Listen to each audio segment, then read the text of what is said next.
आइए आज आपकी मुलाकात करवाने जा रहे हैं हम इरेडा से। 1987 में इस कंपनी की हुई थी स्थापना। सरकारी नवरत्न कंपनी, न्यू और रिन्यूएबल एनर्जी मंत्रालय के तहत कंपनी करती है कारोबार।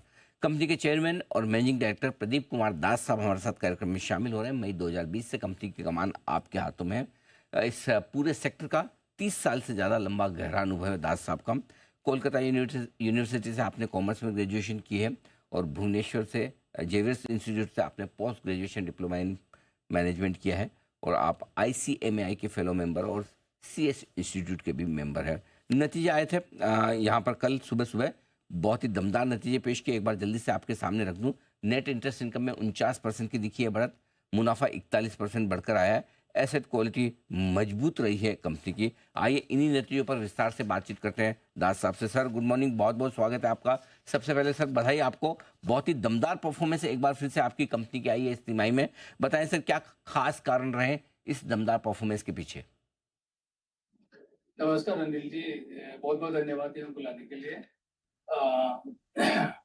एक्चुअली दमदार तो 22 क्वार्टर से हमारा हो रहा था।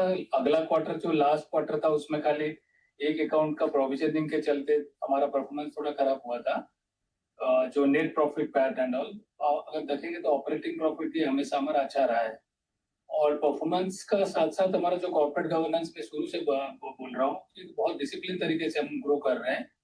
और लोन बुक जो हमारा लगभग 30% का दर से ग्रो कर रहा है। एक नॉन बैंकिंग फाइनेंस कंपनी के लिए लोन बुक ग्रो करना और एनपीए को कंटेन करना और नीम को बढ़ाना और बोरोइंग कॉस्ट को घटाना, ये 4 पैरामीटर पे हम लोग हमेशा प्रयास किए हैं। साथ साथ देश में मेरे ख्याल से हम लोग सर्वप्रथम का संस्था है जो सरकारी बेसरकारी सब में बैंकिंग नॉन बैंकिंग मिला करके जो अपना पूरा 6 महीना का पूरा ऑडिट करा करके रिजल्ट सबसे पहले हम पब्लिश करते हैं। तो उस हिसाब से हमारा जो रिकॉर्ड्स कीपिंग है और इंफॉर्मेशन है, डाटा है, उसका लेवल ऑफ एक्यूरेसी और सैनिटाइजेशन वो काफी बेहतर है। तो रिन्यूएबल में ग्रोथ हो रहा है। देखेंगे तो लास्ट ईयर करीब 29.6 गीगावाट लगा था, लगभग 30 गीगावाट, और ये 6 महीने में ऑलमोस्ट 27 गीगावाट लग चुका है। तो रिन्यूएबल का जो रफ्तार बढ़ा है और हम लोग 38 साल से इस क्षेत्र में हैं, तो 38 साल का जो तजुर्बा, देश का सबसे ज्यादा तजुर्बेदार संस्था है। मेरा ठीक है, आपने जैसे बताया मैं 20 से मैं यहाँ पे हूँ, तो हमारा जून 20 क्वार्टर से लेके अभी तक मेरे नेतृत्व में 22 क्वार्टर का हमारा आंकड़ा हुआ है। ग्रोथ हमारा देखेंगे कि year on year growth 27-28% loan book का क्यूमुलेट ग्रोथ हो रहा है। इस बार देखेंगे इस हाफ ईयरली में तो लगभग 31% का ग्रोथ हो रहा है। और ये हाफ ईयरली कंपैरिजन करते हैं तो बोरोइंग कॉस्ट में हमारा लगभग 56 बेसिस पॉइंट का कम किया है, जो 7.24 हुआ, जो पहले 7.8 हुआ करता था। और जो नीम है 3.72 हुआ है, जो पहले 3.34 था। ये मेजर कारण है।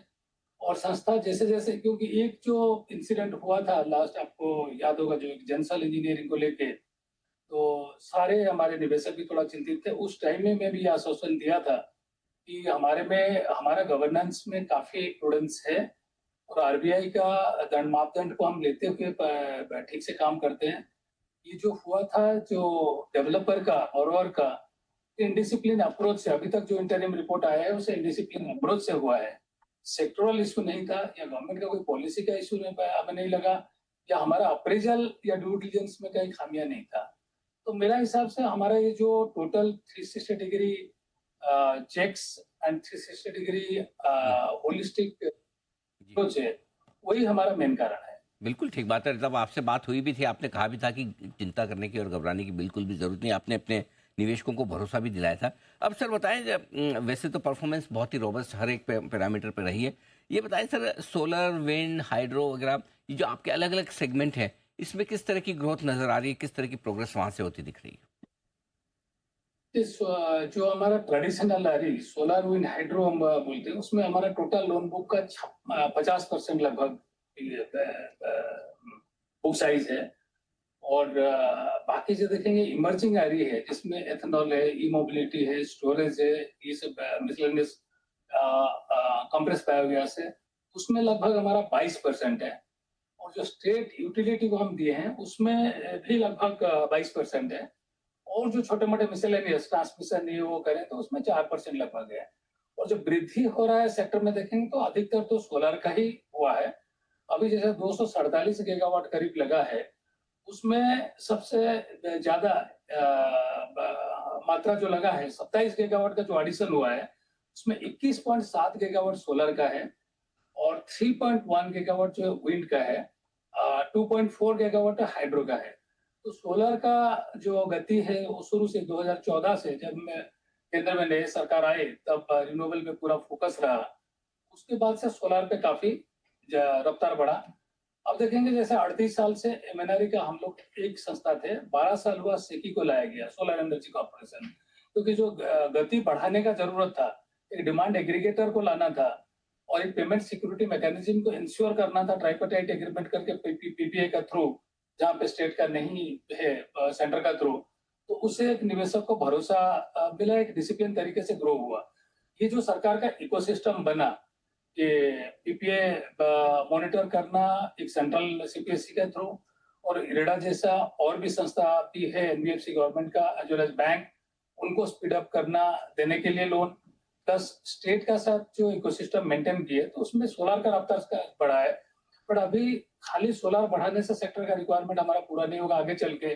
जैसे हमें नेट जीरो बनना है 2070 में, और 2047 तक हमें डेवलप्ड इकोनॉमी बनना है, और आगे जितना भी हमारा ऊर्जा का रिक्वायरमेंट हमें चाहिए 90% हमें नॉन फोसिल से लेना है, जी और फोसिल का जब तक हमारा लोड बैलेंसिंग का रिक्वायरमेंट है फोसिल को भी साथ में रखना है। जी इसके लिए धन्यवाद। ये बैलेंसिंग अप्रोच जी में चल रहा है। जी धन्यवाद दास साहब, आपने समय दिया और विस्तार से नतीजों पर और आगे की प्लानिंग पर आपने हमारे दर्शकों को राय दी। Thank you so much sir. IREDA के सीएमडी प्रदीप कुमार दास साहब बताते हुए। आइए 10 की कमाई का शेयर बताने को तैयार है विश्वेश जी। विश्वेश जी फरमाए सर।